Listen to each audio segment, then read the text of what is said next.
CM గారు నిన్న ఒక స్టేట్మెంట్ ఇచ్చారు. చాలా కామెడీ ఉంటుంది మన సీఎం గారి కథ. ఏం చేసింది ఆయన రేవంత్ రెడ్డి గారు? రేవంత్ రెడ్డి గారు అంటే వెళ్ళి కర్ణాటక చీఫ్ మినిస్టర్ సిద్ధరామయ్య గారికి, డీకే శివకుమార్ గారికి కాస్ట్ సెన్సెస్ ఎట్లా చేయాలో ఆయన నేర్పిస్తారంట.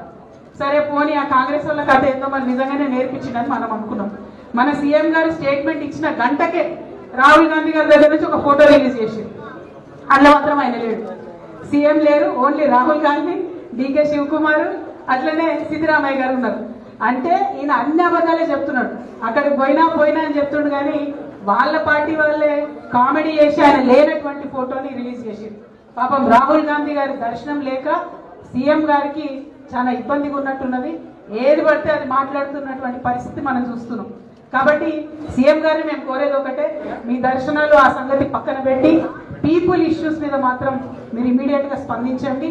8,000 రూపీస్ ఏదైతే ఫీ రియంబర్స్మెంట్ ఉందో అది 8,000 crores ఫీజు రియంబర్స్మెంట్ ఇమీడియట్ గా రిలీజ్ చేయమని చెప్పి డిమాండ్ చేస్తున్నాం.